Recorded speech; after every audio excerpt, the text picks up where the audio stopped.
afternoon, everybody. On behalf of Roshik Pita, we now humbly endeavor to pay our respects by staging our sincere homage and tribute to a most fiery, though apparently an ordinary, unassuming woman, fully absorbed in the ideologies of Swamiji, and one who has remained unsung and unknown to many. A very young Shudiradi, within only 32 years of her life, accomplished unimaginable amount of activities.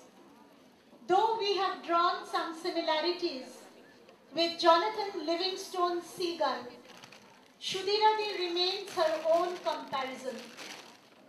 After the passing away of Sister Nivedita, Sister Shudira took up the responsibility of running Sister Nivedita's school, as by then Sister Christine had to leave for America.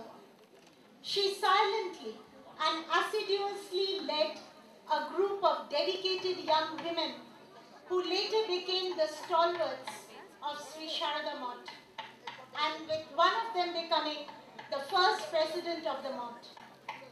This very house, 16 Boshpara Lane, witnessed history being made.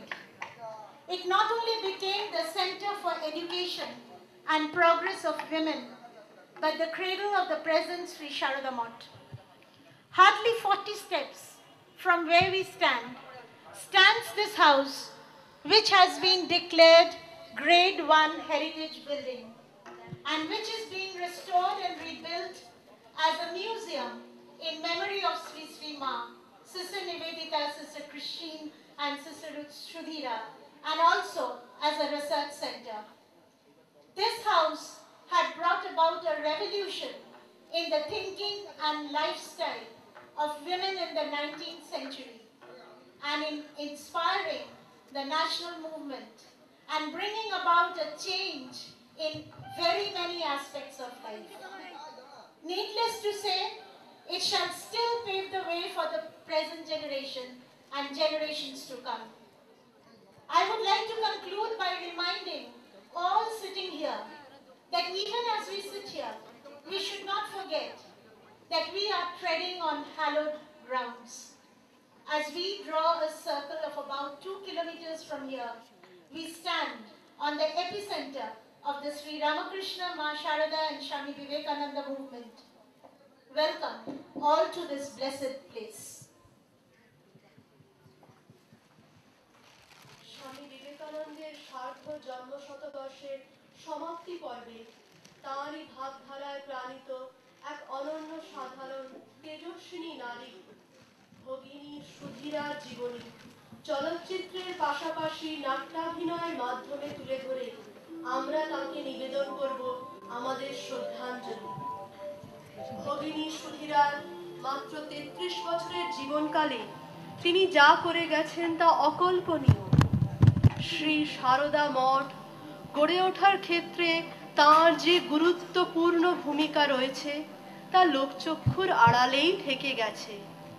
সুধীরাদির জীবনে যে অসাধারণত্ব প্রকাশ পেয়েছে তারই কিছুটা ছায়া যেন আমরা দেখি গল্পের পাখি জোনাথনের মধ্যে। তাই জোনাথন লিভিংস্টন সিগাল গল্পটির আঙ্গিকেই আমরা তাকে স্মরণ করতে প্রয়াসী হয়েছি।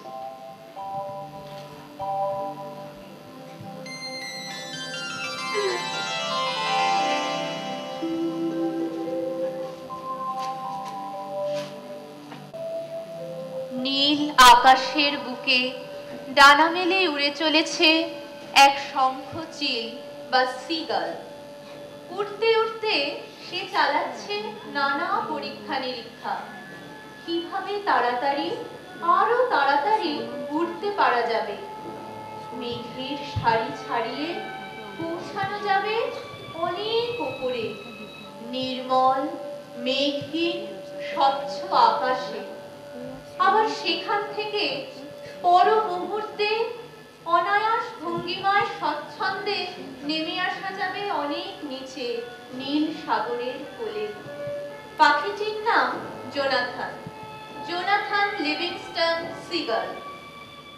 অন্য সিগালরা যখন মাছ ধরার নৌকাগুলির আশেপাশে নিজেদের মধ্যে মারামারি কাড়াকাড়ি করে মাছ ধরতে ব্যস্ত, সে তখন আপন মনে অসীম আকাশের বুকে ভেসে বেড়ায়।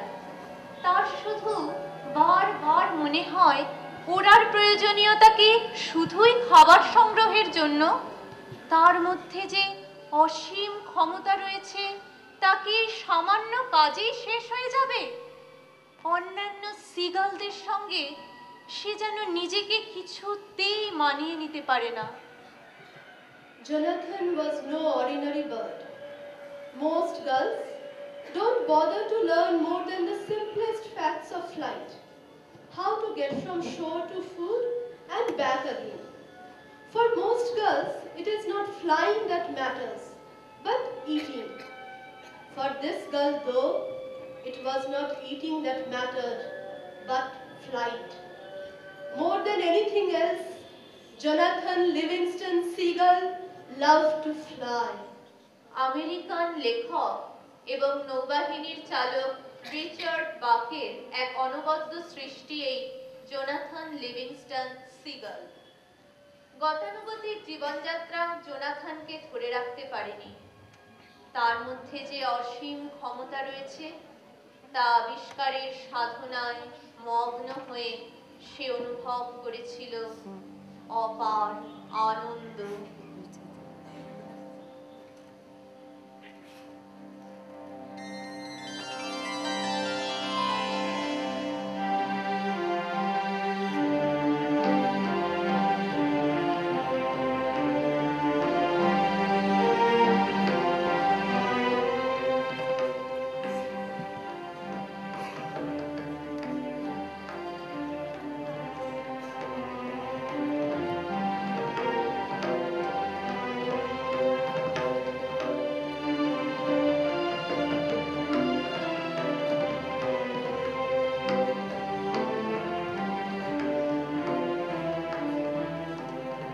ঊনবিংশ এবং বিংশ শতাব্দীর সন্ধিক্ষণ ব্রিটিশ শাসনাধীন কলকাতা মহানগরী। এই মহানগরীরই একটি ছোট্ট মেয়ে সুধীরা।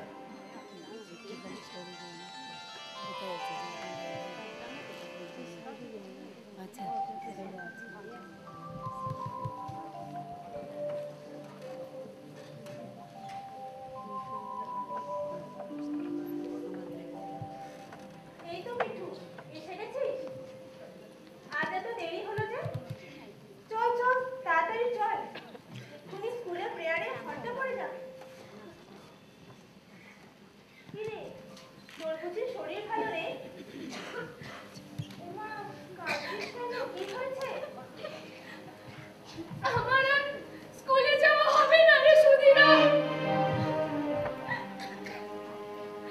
বিয়ের সম্বন্ধ চলছে। সবে তো সম্বন্ধ চলছে, আগে বিয়ে ঠিক হোক, তখন না হয় স্কুলে না গেলি। তুই বুঝতে পারছিস না সুধীরা, তোর সঙ্গে ওই ব্রাহ্মণ স্কুলে যাওয়া বাড়িতে কেউ পছন্দ করে না। মায়ের ভিতর ভিতর সায় থাকলেও বাবার সামনে বেশি কিছু বলতেই পারে না।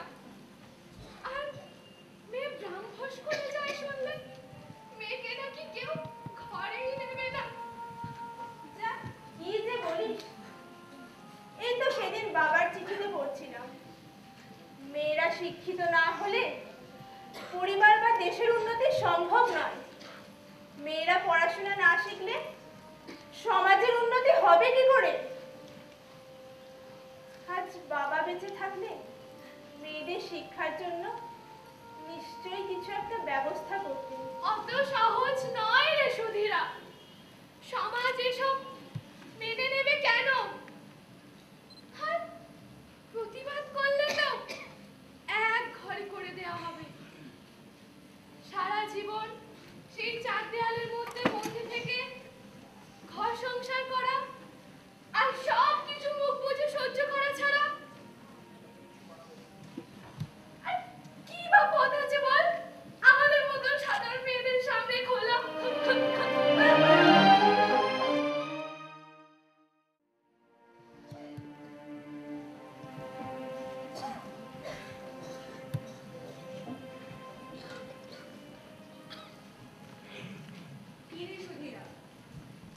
করে বসে আছিস যে?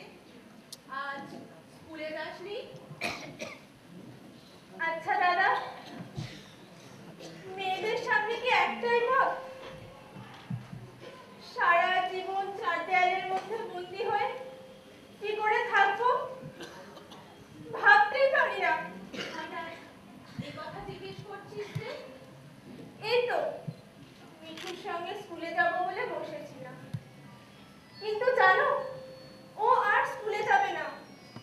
স্কুলে গেলে নাকি ওর বিয়ে দেওয়াই মুশকিল হয়ে যাবে।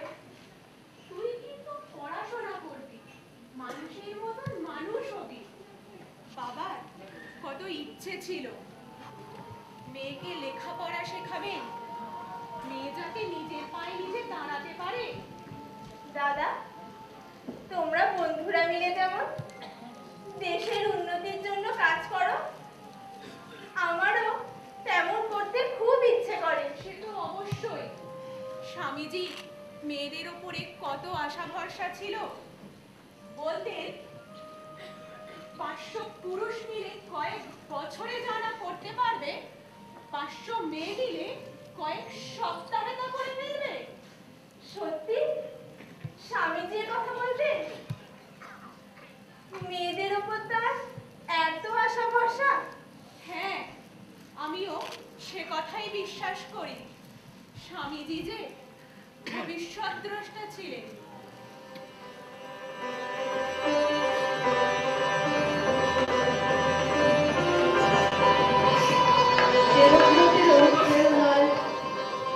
সুধীরার জীবন অন্যান্য মেয়েদের মতো গতানুগতিক খাতে প্রবাহিত না হয়ে এক সম্পূর্ণ অন্য পথে পরিচালিত হয়। মাত্র 15 বছর বয়সে সুধীরা তার মাকেও হারান। স্বভাব বৈরাগী সুধীরার বৈরাগ্য আরো গভীর হয়ে ওঠে। জোনাথনও প্রাণ খুলে মিশতে পারে না অন্যান্য সিগালদের সঙ্গে। মিশতে পারে না, নাকি মিশতে চায় না, কিন্তু বারবার তো সে চেষ্টা করেছে অন্যদের সঙ্গে মিশে যেতে। Why, John, why? Jonathan's mother asked. Why is it so hard to be like the rest of the flock, John? For the next few days, he tried to behave like the other girls. He really tried, screeching and fighting with the flock around the piers and fishing boats, diving on scraps of fish and bread. But he couldn't make it work. It's all so pointless. I could be spending all this time learning to fly. There is so much to learn. Jonathan আবার ফিরে আসে। নিচে সমুদ্রে সিগালের ঝাঁক ছাড়িয়ে অনেক অনেক উঁচুতে নীল আকাশের বুকে দ্বিগুণ উৎসাহে শুরু করে তার পরীক্ষা নিরীক্ষা। কিন্তু সাফল্য কি প্রথমেই আসে? আরো তাড়াতাড়ি আরো উঁচুতে উঠতে না পারার পরীক্ষায় ব্যর্থ হয়ে জোনাথন কখনো বা হতাশ হয়ে পড়েছে। তার মনে হয়েছে এ পথ বুঝি তার জন্য নয়, এর চেয়ে অন্যান্যদের সঙ্গে মিশে যাওয়াই ভালো ছিল। I must forget this foolishness. I must fly home to the flock and be content as I am, as a poor, limited seagull. He felt better for his decision to be just another one of the flock. There would be no ties now to the force that had driven him to learn. There would be no more challenge and no more failure. কিন্তু ভেতরে যে তার সীমাকে ছাড়িয়ে অসীমকে পাওয়ার দুর্নিবার আকাঙ্ক্ষা, নীল আকাশ তাকে হাতছানি দিয়ে ডাকে। তাই পর মুহূর্তে ভেঙে যায় তার সব প্রতিজ্ঞা। His vows of a moment before were forgotten, swept away in that great swift wind. Yet he felt guiltless, breaking promises he made himself. Such promises are only for the girls that accept the ordinary. জোনাথনের এই অসাধারণত্ব কিন্তু উদার মনে মেনে নিতে পারল না অন্য সিগালরা। Seagull সমাজ বিশাল এক সভার আয়োজন করল। বৃদ্ধ দলপতি রায় ঘোষণা করল। Jonathan Livingston Seagull, said the elder, stand to center for shame in the sight of your fellow girls, for reckless irresponsibility, violating the dignity and tradition of the Gull family. Seagull সমাজের মর্যাদা ও ঐতিহ্য ভঙ্গ করার অপরাধে জোনাথনকে নির্বাসিত করা হলো এক সুদূর পর্বত শ্রেণীতে।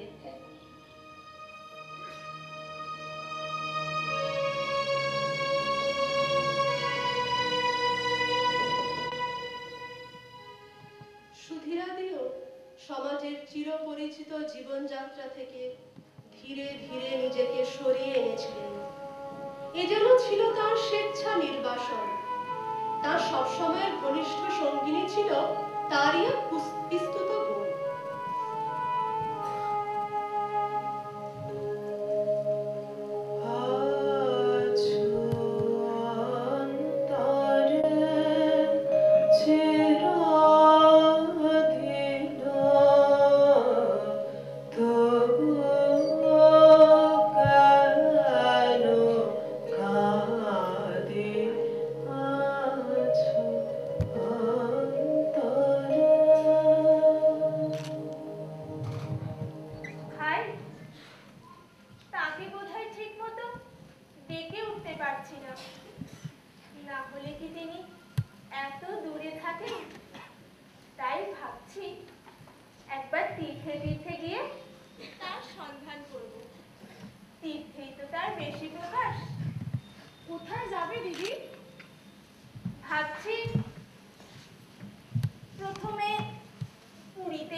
জগন্নাথের নাম করে হাঁটা লাগা। তা তুমি ওকে এত জোর করছো কেন?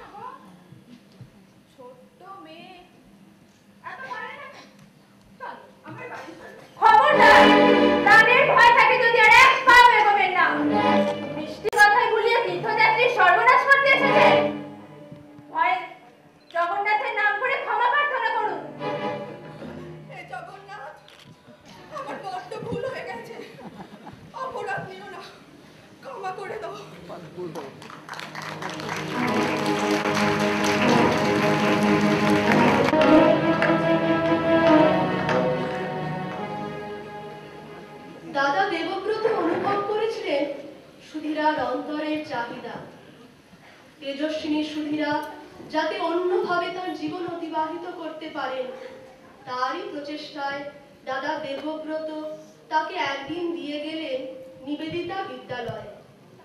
তখন বিদ্যালয় পরিচালনা করতেন স্বামী বিবেকানন্দের মানস কন্যা ভগিনী নিবেদিতা, এবং তাকে ওই কাজে সর্বতোভাবে সাহায্য করতেন স্বামীজির অপর এক বিদেশিনী শিষ্যা ভগিনী ক্রিস্টিন।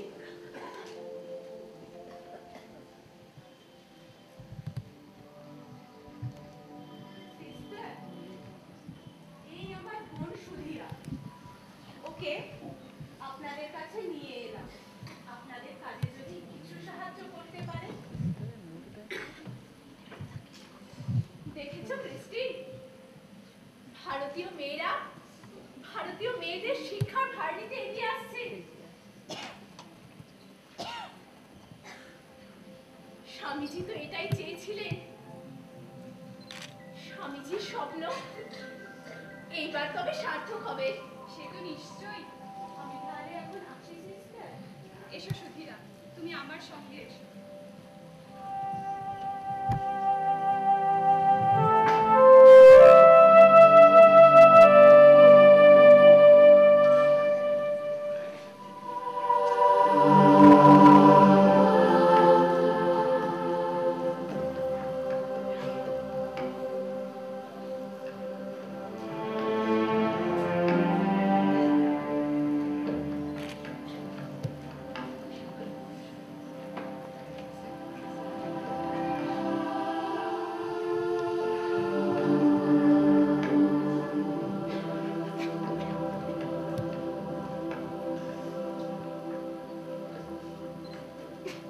নৌকার উপর দাঁড়িয়ে মেয়েদের শিক্ষার ব্যাপারে স্বামীজি যে কথাগুলো বলেছিলেন,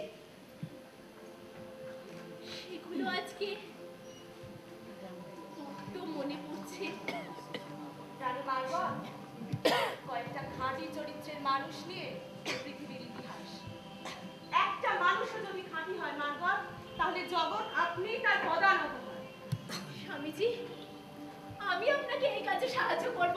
সে আমি জানি মার্গা। গঙ্গার ওপারে দক্ষিণেশ্বরের মন্দিরের কাছে এক প্রকাণ্ড জমি নেওয়া হবে। সেখানে অবিবাহিত মহিলারা থাকবে, বিধবা ব্রহ্মচারিণীরাও থাকবে। স্ত্রী মঠে একটা স্কুলও হবে।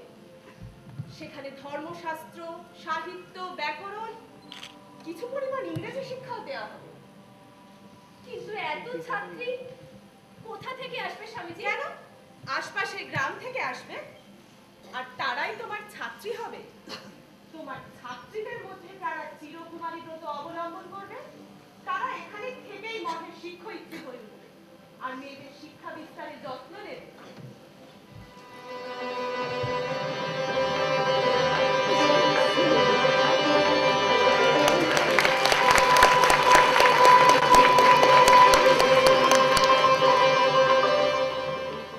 সুধীরা ছিলেন স্বামীজির স্বপ্ন পূরণের পথিকৃৎ। বিদ্যালয়ের যোগদানের পর থেকে সুধীরা তাঁর প্রাণ উজাড় করে পুরস্ত্রী বিভাগে বাংলা সাহিত্য এবং মাঝে মাঝে গীতার ক্লাস নিতে শুরু করলেন। ছাত্রীদের মধ্যে দেবত্বের অসীম প্রকাশকেই তিনি বড় করে দেখতেন।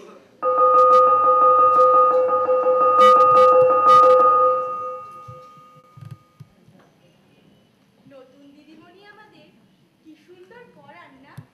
দিদির কথায় সাহিত্যের চরিত্রগুলো যেন জীবন্ত হয়ে ওঠে।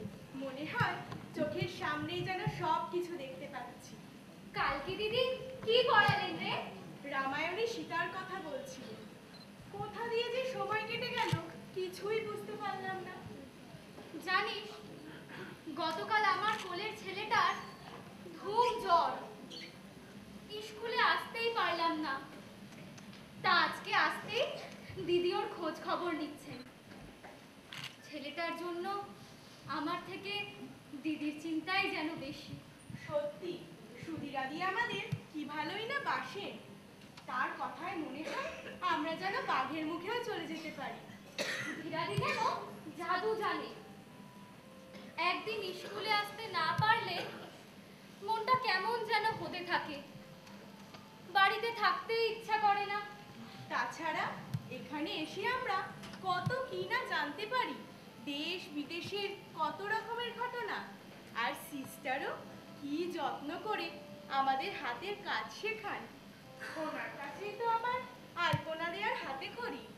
সুধীরাদি আসাতে কিন্তু খুব সুবিধা হয়েছে। সিস্টাররা যদি আমাদের কথা বুঝতে না পারেন, উনি তা ইংরাজি করে দিচ্ছে। আবার আমরা যদি সিস্টারদের কথা ধরতে না পারি, উনি কত ধৈর্য ধরে তা আমাদের বুঝিয়ে দিচ্ছেন। হ্যাঁ, স্কুলের কাজে সুধীরাদি সিস্টার ক্রিস্টিনকে খুব সাহায্য করছে।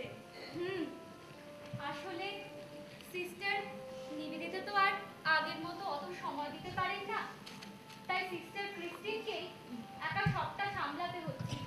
হ্যাঁ, তুই একদম ঠিক কথাই বলেছিস। সত্যি আমাদের সুধীরাদির কোনো তুলনা হয় না।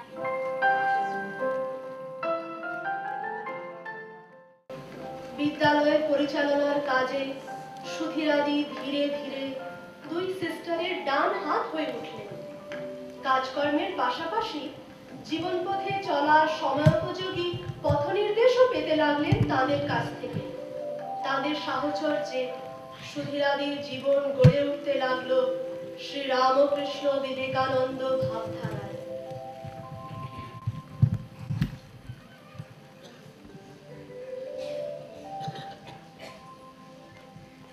কি সুধীরা, তুমি কাল এলে না যে? কিছু হয়েছে? তোমার পিস্তত বোনের শরীরটা ভালো যাচ্ছিল না, সে এখন কেমন আছে? সে আর নেই সিস্টার। আমার কিছু বোঝার আগে সব শেষ হয়ে গেল। তাহলে তো তুমি বাড়িতে একা হয়ে গেলে সুধীরা। হ্যাঁ সিস্টার, সুখে দুঃখে এই বোনটি ছিল আমার একমাত্র বন্ধু। বাবা মা তো সেই কবেই চলে গিয়েছে। দাদাও সংসার ছেড়ে রামকৃষ্ণ মিশনে যোগ দিয়েছেন। এখন তার নাম হয়েছে স্বামী প্রজ্ঞানন্দ। দাদা চলে যাবার পরে এই বোনটি ছিল আমার সব সময়ের সঙ্গী, কিন্তু সেও একরকম ফাঁকি দিয়ে চলে গেল। সবই তো বুঝতে পারছি সুধীরা। বাবা মার পর এই দাদাই তো তোমার অভিভাবক ছিলেন। তিনিই তো তোমাকে আমাদের কাছে নিয়ে এসেছিলেন। জানেন সিস্টার, আজ সকালে দাদার একটা চিঠি পেলাম। কি যে সুন্দর সেই চিঠি। চিঠিটা পড়ে মনটা একেবারে অন্যরকম হয়ে গেল। স্কুলে চলে এলাম। তাই কি লিখেছেন তিনি? দাঁড়ান, আপনাকে পড়ে শোনাই। যে সমস্ত ভাব মনে এলে ভগবানকে ভালোবাসতে পারা যায়, তার মধ্যে একটি হচ্ছে অসীম ধৈর্য ভাব। অসীম কিনা যে ধৈর্য কিছুতেই ভাঙে না, এই ধৈর্যের ভাবটি অত্যন্ত দরকার। এতে হৃদয়কে বিশাল করে দেয়। সেরকম বিশালতা বা স্থৈর্য না থাকলে ভগবানের মতো মহৎ বস্তুর সঙ্গে ভালোবাসাবাসি কি করে হবে? এই তো সুধীরা, কতক্ষণ ধরে আমি তোমায় খুঁজছি। মেয়েদের কাছে আমি তোমার বোনের ব্যাপারে সব শুনলাম। আমি আপনার কাছে যাচ্ছিলাম সিস্টার। বাড়িতে আমার আর মন টিকছে না।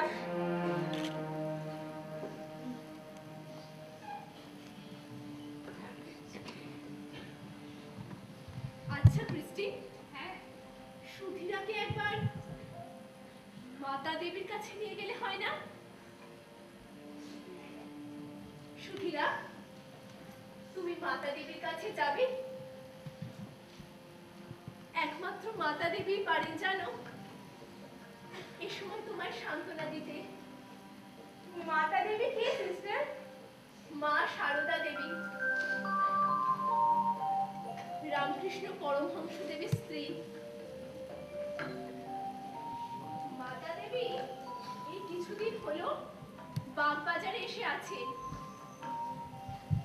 আজ বিকেলেই না হয় তোমায় মাতা দেবীর কাছে নিয়ে যাওয়া যাবে। তাই হবে সিস্টার, আপনি যা বলবেন।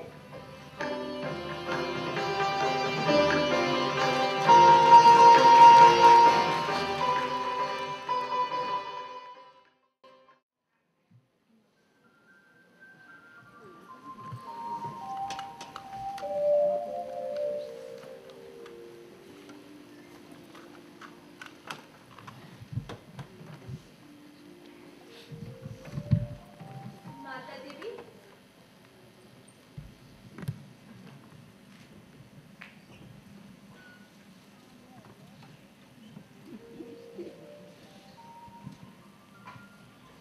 এই মেয়েটির নাম সুধীরা। বড় ভালো মেয়ে।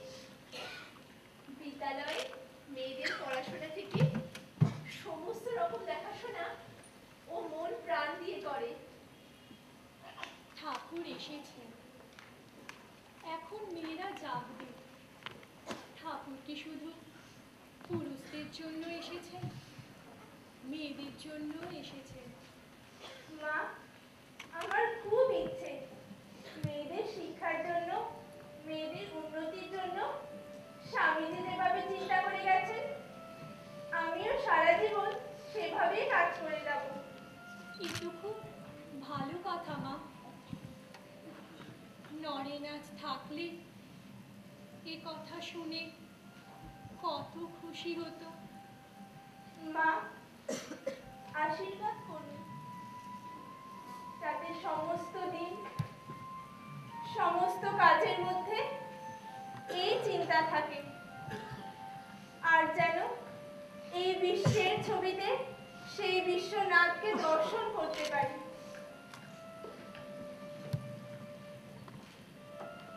তোমার যখন এত আন্তরিকতা, তখন ঠাকুরের আশীর্বাদে সব হবে বই কি মা, নিশ্চয়ই হবে। মা, তোমার চরণে আমায় আশ্রয় দাও মা, আর এই করো যেন তোমারই কৃপায় তোমার কন্যা নামের যোগ্য হয়ে উঠতে পারি।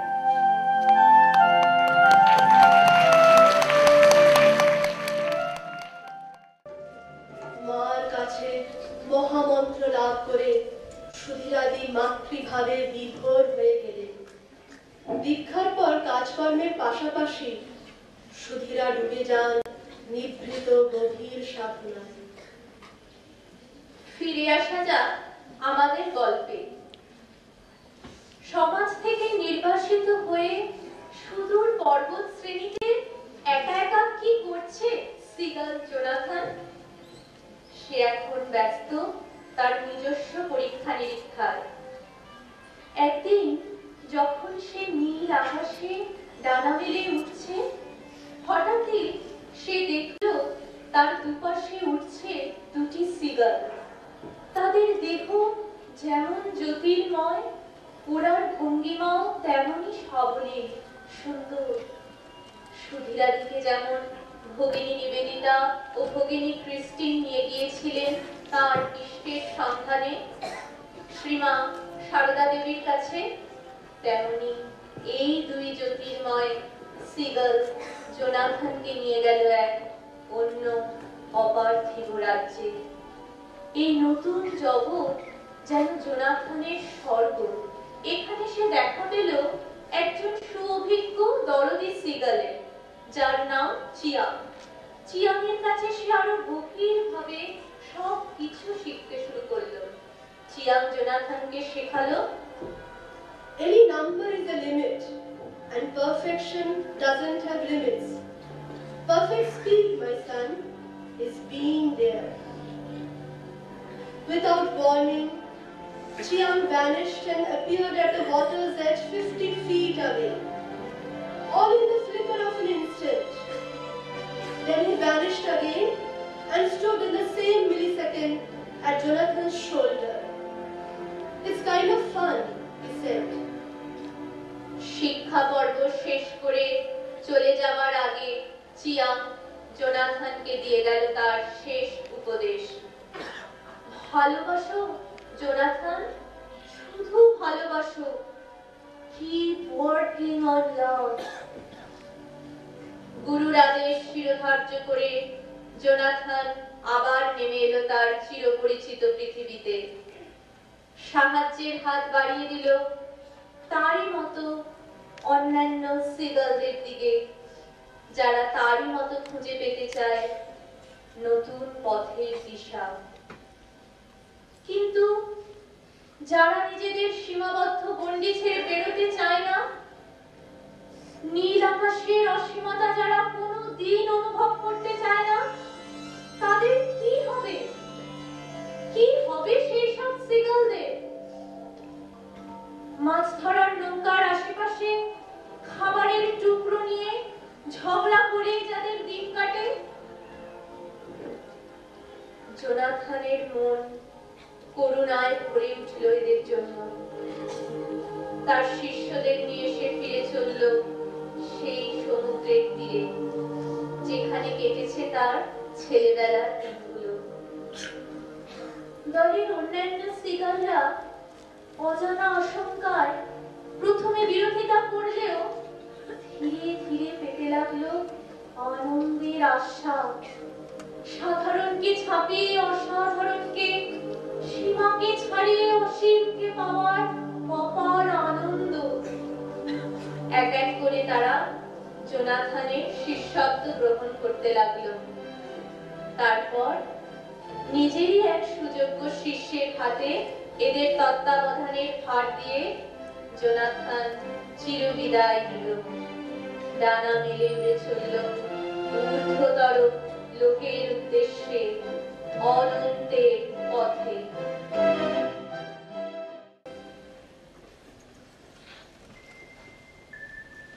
মা, আসবো? এসো মা।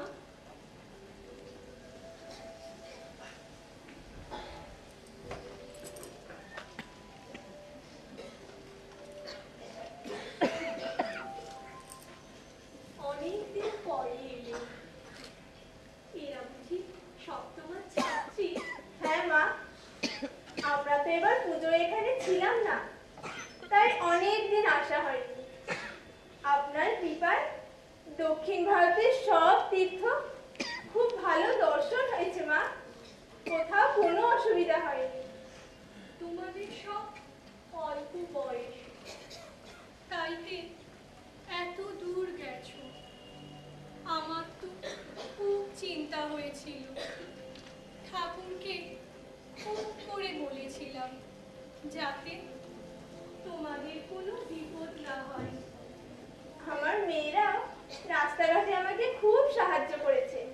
জানেন মা, আমরা নিজেরাই ট্রেনের টিকিট কাটতে গিয়েছিলাম, তা বাড়িতে তো একথা কেউ বিশ্বাসই করতে চাইছে না। মা, সুধীরাদি আমাদের সব সময় স্বাবলম্বী হতে বলেন, আর বলেন ঠাকুরের উপর নির্ভর করতে। একবার দক্ষিণ ভারত ঘুরে আমরা যখন রাত বিরেতে স্টেশনে এসে পৌঁছালাম, তখনও সুধীরাদির সঙ্গে স্টেশন থেকে হেঁটে ফিরেছি। ঠাকুরের নাম নিয়ে একটুও ভয় করেনি মা? ঠাকুর সব সময় তার মেয়েদের সঙ্গে আছে, তোমাদের আবার ভয় কি মা?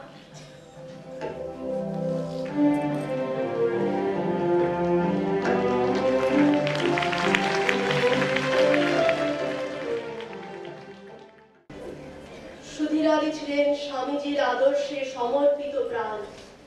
সেই শক্তিতে নির্ভর করে তিনি কোনো দুঃসাহসিক পদক্ষেপ গ্রহণ করতেও দ্বিধা করতেন না। এই অভূতপূর্ব ঘটনাটি তারই নিদর্শন।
ছিল।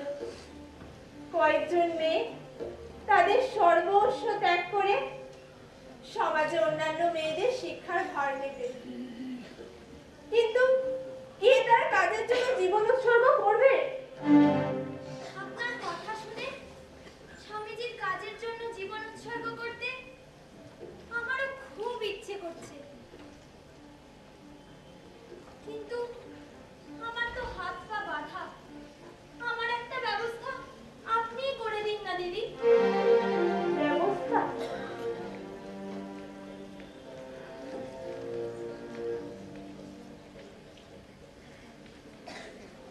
আচ্ছা পারুল, একটা কাজ করতে পারবে? তুমি বাড়ি থেকে পালিয়ে আসতে পারবে? সে খুব পারবো। রাতে সবাই ঘুমিয়ে পড়লে আসতে বাধা কি? সে আমি খুব পারবো। কিন্তু স্কুলে চলে এলে তো মামা আমার বাড়ি ফিরিয়ে নিয়ে যাবে, হয়তো বা শ্বশুর বাড়িতেও রেখে আসতে পারে। সে দায়িত্ব আমার। তুমি শুধু একবার মায়ের নাম করে বাড়ি থেকে বেরিয়ে পড়ো। তার কৃপা হলে অসম্ভব যে সম্ভব হতে পারে। ঠিক আছে সুধীরাদি, আজ তাহলে আসি। আমি আপনাকে সময় মতো সব জানাবো। ঠিক আছে পারুল, এসো।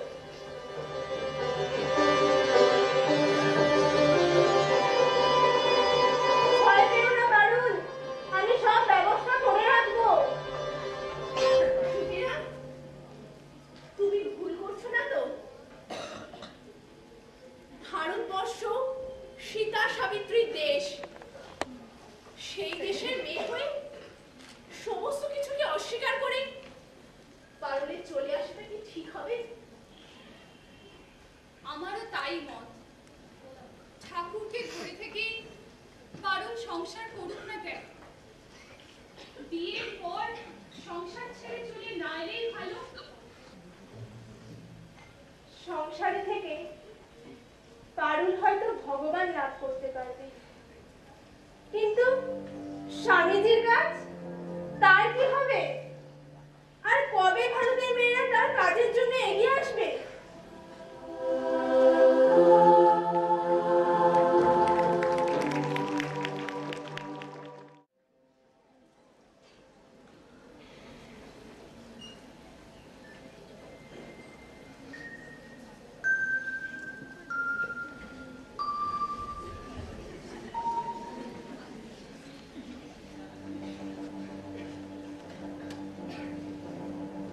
সুধীরাদি, দিদি, আমি বাড়ি থেকে বেরিয়ে আসতে পেরেছি দিদি। সরস্বতী প্রতিমা বিসর্জনের পর দেখলাম ক্লান্ত হয়ে বাড়িতে সকলে ঘুমোচ্ছে। চুপি চুপি পেছনের দরজা দিয়ে মায়ের নাম করে বেরিয়ে পড়লাম। আর এই শীতের রাতে রাস্তাতেও কেউ নেই যে আমায় দেখে ফেলবে। এবার আমার স্বামীজির ব্রত পালনের একটা ব্যবস্থা করে দিন দিদি। তোমার থাকার জন্য আমি আগেই একটা পরিবারের সব ব্যবস্থা করে রেখেছি। এখন চলো আমার সঙ্গে।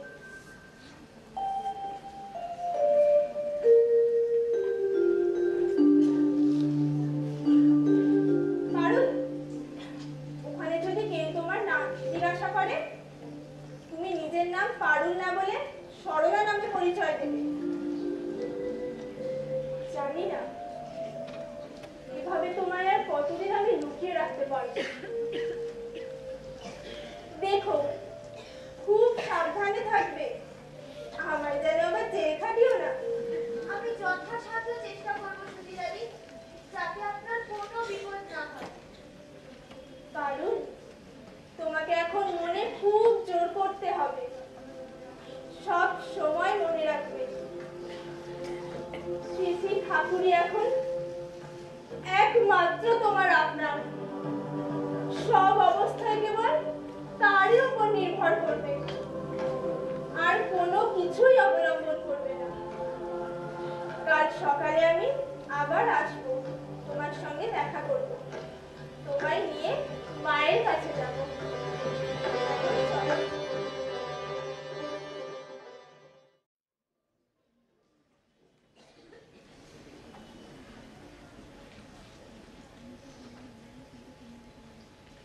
তাই তো মা সুধীরা, একটি মেয়ে সারা জীবনের দায়িত্ব নিলে কাজটা কি ভালো করলে? করে তো ফেলেছি মা, আর কি করবো বলুন? ঠাকুরের জন্য সব ছেড়ে এসেছে। ঠাকুর কি আর দেখবেন না? নিশ্চয়ই দেখবেন। মা, ভাবছি সরলাকে লেডি ডাফরিন কলেজে ভর্তি করে দেবো বিদ্যা শেখার জন্য। তাহলেও নিজের খরচ নিজেই চালিয়ে নিতে পারবে। বেশ তো মা। আপনি তো সায় দিচ্ছেন মা, কিন্তু সবার আবার এতে খুব আপত্তি। ব্রাহ্মণের মেয়ে ধাত্রীবিদ্যা শিখবে, তারপরে বা সব জাতের সেবা করবে। ও তো শিখে এসে আমাদের আর ঠাকুরের ভক্তদেরই সেবা করবে। ভক্তের আবার জাত কি মা? মা, আজ তাহলে আসি। আবার এসো মা।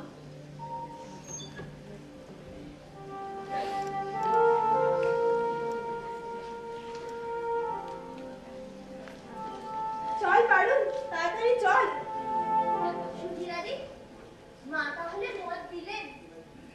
হ্যাঁ, শুধু একটা কথা সব সময় মনে রাখবে, জীবন ভগবান লাভের জন্য। ভগবান লাভের জন্য কোনো কষ্টকেই কষ্ট বলে মনে করতে নেই।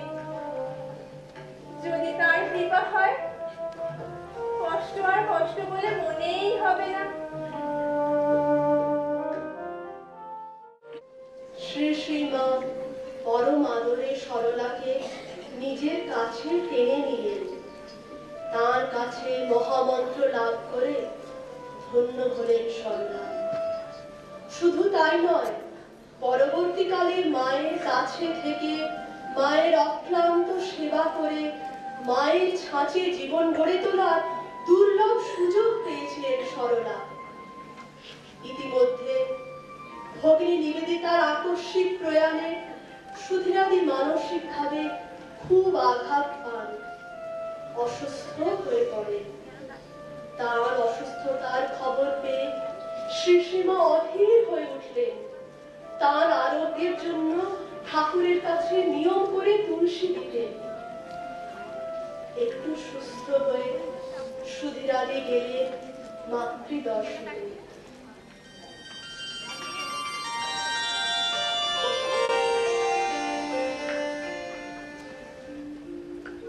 মা,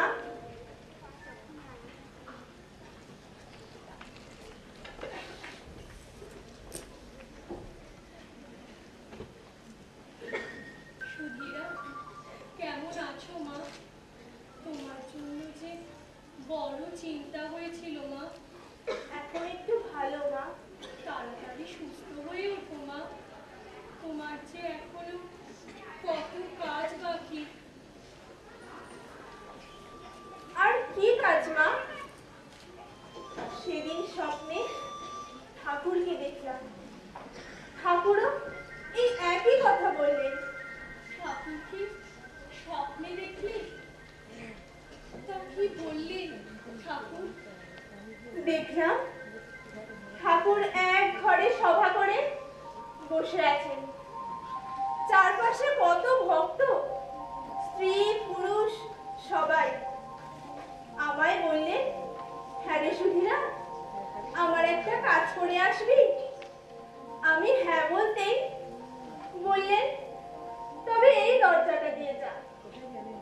আমি দরজাটা খুলতেই দেখি সামনে এই সংসার।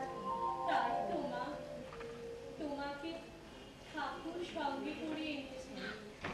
কত কাজ তোমাকে দিয়ে করিয়ে নেবেন।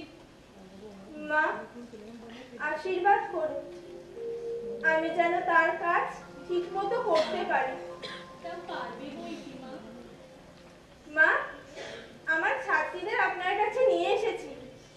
ওরে, তোরা মাকে প্রণাম কর।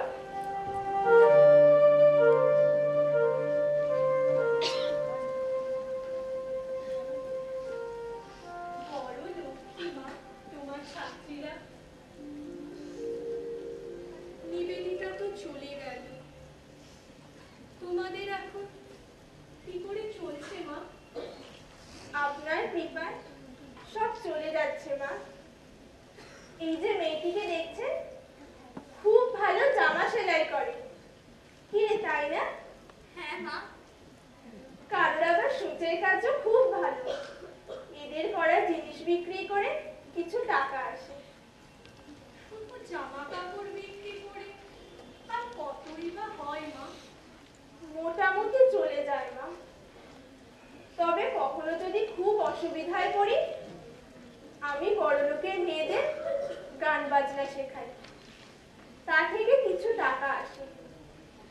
আগের বছর এসব করে 300 টাকা পেয়েছিলাম মা। সে টাকা জমিয়ে রেখে দিয়েছো তো? না মা, সব খরচ হয়ে গেছে।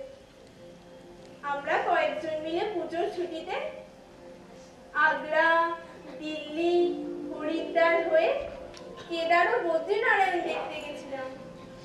তাতেই সব খরচ হয়ে গেছে। বাহ, বেশ। দুর্গম তীর্থ সব দেখে এসেছো, খুব ভালো হয়েছে। এখন কিন্তু সাবধানে থেকো মা, আর শরীরের যত্ন নিও।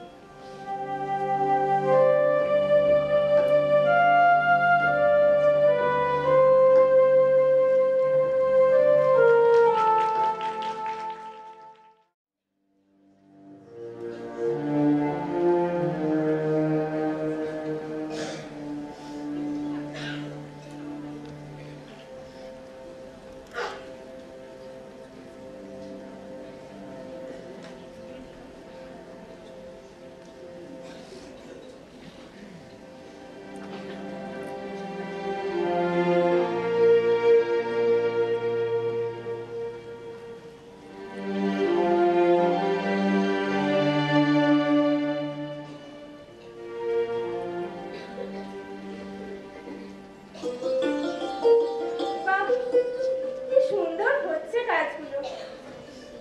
জানো, সিস্টার নিবেদিতা সূচের কাজ খুব পছন্দ করতেন। দেখো, তিনিও আমাদের ছেড়ে অকালে চলে গেলেন। সিস্টার ক্রিস্টিনও এখন আমেরিকায়। এদিকে আবার বিশ্বযুদ্ধ শুরু হয়ে গেছে, সুতরাং তার আশা একেবারে অনিশ্চিত। এখন আমাদেরই বিদ্যালয়ের সমস্ত দায়িত্ব নিতে হবে। খুব সাবধানে ভেবে চিনতে সমস্ত কাজ করতে হবে। দিদি, তুমি তো দিনরাত এই স্কুল বাড়িতেই পড়ে আছো। আমরা যদি এখানে থেকে তোমাকে একটু সাহায্য করি? তাই তো চাই। তোমাদের বাড়িতে যদি বিশেষ কোনো আপত্তি না থাকে, তাহলে তোমরা থাকতেই পারো। এতে বিদ্যালয়ের কাজে বিশেষ সুবিধা হবে। জানো স্বামীজি কি বলতেন? তিনি বলতেন, শিক্ষার ভার সংসারত্যাগী সন্ন্যাসী বা সন্ন্যাসিনীর উপরেই দেওয়া উচিত। স্বামীজি এ কথা কেন বলতেন দিদি? তবেই আমাদের সনাতন ধর্ম আবার জাগবে। মেয়েদের ভার মেয়েদের হাতেই আসা উচিত। এমন কিছু সন্ন্যাসিনী চাই যারা এই কাজের জন্য তাদের জীবন উৎসর্গ করবে। জীবন না দিলে, সর্বস্ব সমর্পণ না করলে কোনো কাজই যে হবে না। আমরা তো তাই চাই। স্বামীজির কাজে আমাদের জীবন দিতে চাই। আমার বহু দিনের স্বপ্ন এই স্কুলের সঙ্গে একটা আশ্রম কিভাবে থাকবে। এতদিন আমি শুধু সময়ের অপেক্ষা করছিলাম, কিন্তু এখন মনে হচ্ছে শ্রী শ্রী ঠাকুর ও মায়ের কৃপায় সে সময় এসে গেছে।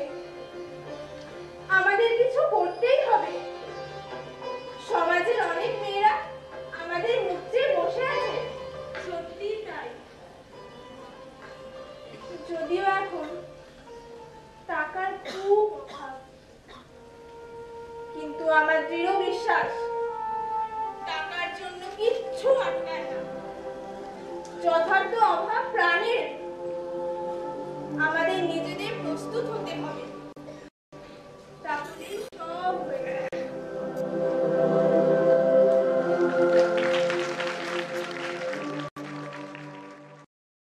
সমস্ত প্রতিকূলতার মধ্যে দিয়েও সুধীরাদি তার স্বপ্নের আশ্রম বিভাগ গড়ে তুলেছিলেন। নাম দিয়েছিলেন মাতৃমন্দির। স্বয়ং শ্রীমা এখানে এসে নিজের হাতে ঠাকুরের পুজো করেছিলেন, এমনকি নিজের ছবিতেও পুজো করেছিলেন। খুব আনন্দিত হয়ে সুধীরাদিকে বলেছিলেন, এবার আমার মেয়েদের একটা মাথা গোজার জায়গা হলো।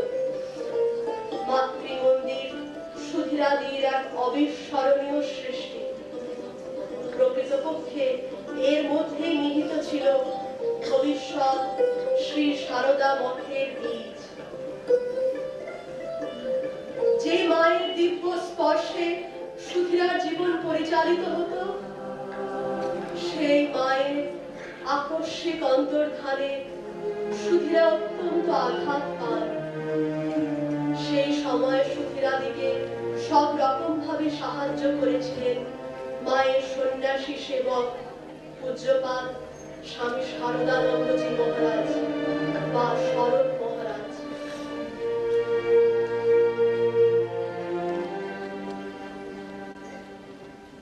মহারাজ,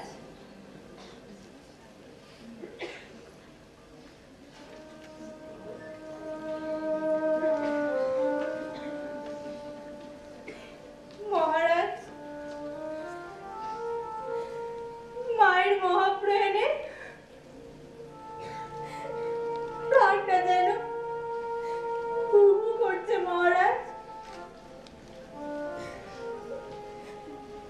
চারিদিক শূন্য দেখছি, আমিও যেন আর কোনো কাজে উৎসাহ পাচ্ছি না। আচ্ছা মহারাজ, ছাত্রীদের নিয়ে একবার তীর্থে ঘুরে আসবো, তাতে যদি প্রাণটা একটু জুড়োয়। বেশ তো মা, সবাই মিলে এলাহাবাদ হয়ে দিন কয়েক কাশীবাস করে এসো।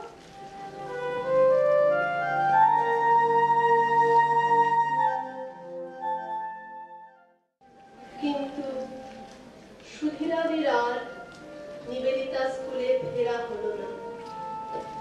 ফেরার পথে কাশীর অদূরে চলন্ত ট্রেন থেকে পড়ে গিয়ে তিনি জ্ঞান হারান। রাত্রি 11টা নাগাদ কাশী সেবাশ্রমে তাকে নিয়ে আসা হয়। সেবাশ্রমের অভিজ্ঞ ডাক্তারদের আপ্রাণ চেষ্টা সত্ত্বেও তিনি আর জ্ঞান ফিরে পাননি। ছাত্রীরা হারালো তাদের একান্ত প্রিয় সুধীরাদিকে।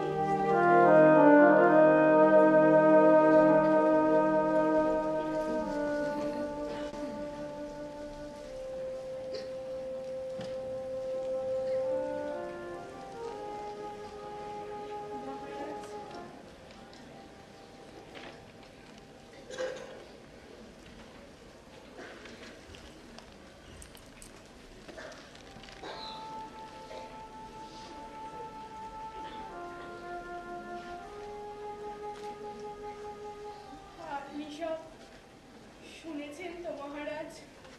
কি থেকে কি যে হয়ে গেল। আমাদের কি হবে মহারাজ? আর স্কুলেরই বা কি হবে?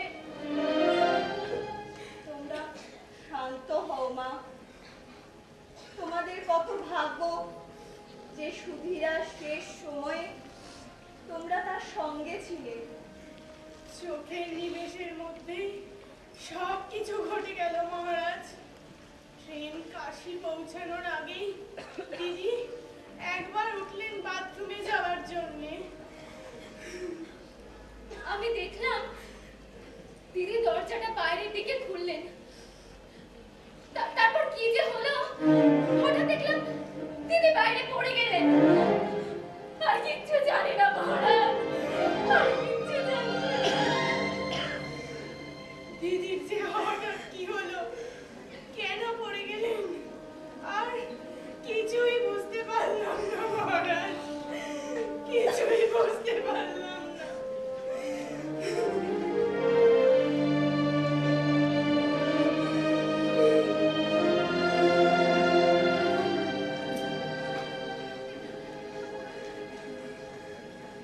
আসলে কি জানো মা, হঠাৎ ইষ্ট দর্শন হওয়াতে সুধীরার এমনটা হয়েছিল, সামলাতে পারেনি।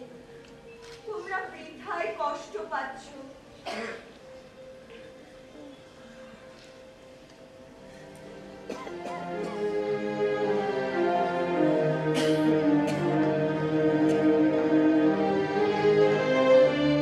আমি যেন দিব্য চোখে দেখতে পাচ্ছি সুধীরার শেষ মুহূর্তগুলো। দেখছি ব্রহ্মচারিণী সুধীরার মুখমণ্ডল এক অপূর্ব জ্যোতিতে ভরে উঠেছে। শ্রী শ্রী জগদম্বা তার আদরের মেয়েকে নিজের কোলে টেনে নিচ্ছে, তার সকল যন্ত্রণার অবসান ঘটিয়ে তাকে এক জ্যোতির্ময়ী দেবীতে পরিণত করেছেন। হে ব্রহ্মচারিণী, আজ তোমার ব্রত সম্পূর্ণ, শির সম্পূর্ণ, ত্যাগ সম্পূর্ণ হয়েছে।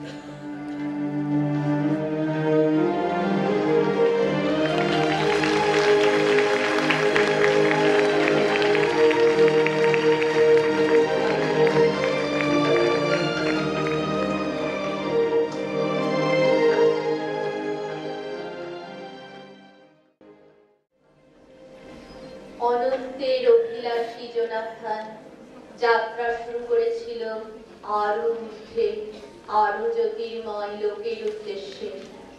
কিন্তু তার কাজ থেমে থাকেনি। তার কাছে শিক্ষিত সিগালদের মাধ্যমে অনুপ্রাণিত হয়েছিল অন্যান্য শত শত সিগাল। তেমন ভাবে সুধীরাদের ত্যাগপুত পবিত্র জীবনের অবসান হলেও তার কার্যধারা থেমে যায়নি। লোকচক্ষুর অন্তরালে তা নীরব ফল্গুধারার মতো প্রবাহিত হয়েছে। তাই দেখি তার দেহাবসানের সুদীর্ঘ 34 বছর পরে গঙ্গার পূর্ব তীরে দক্ষিণেশ্বরের যেদিকে অঙ্গুলি নির্দেশ করেছিলেন স্বামীজি, সেখানেই বর্তমানে গড়ে উঠেছে স্বামীজির বহু আকাঙ্ক্ষিত স্বাধীন স্ত্রীমঠ শ্রী সারদা মঠ। আর সেই মঠের প্রথম অধ্যক্ষা হয়েছেন সুধীরাদির হাতে গড়া, সুধীরাদির আদর্শে সমর্পিত প্রাণ পারুল। সুধীরাদি যার নাম রেখেছিলেন সরলা, পরবর্তীকালে প্রব্রাজিকা ভারতী প্রাণা, এক সার্থক উত্তরাধিকার। অনন্তের পাখি লোক সমাজে মাত্র কিছুকাল কাটিয়ে আবার বিলীন হয়ে গেলেন লোকচক্ষুর অন্তরালে, অনন্তের মাঝে। কিন্তু রেখে গেলেন একটি উজ্জ্বল অচঞ্চল দীপশিখা, যা প্রজ্বলিত করেছে এবং আরো বহুকাল ধরে প্রজ্বলিত করে তুলবে আরো অনেক জীবন দীপকে।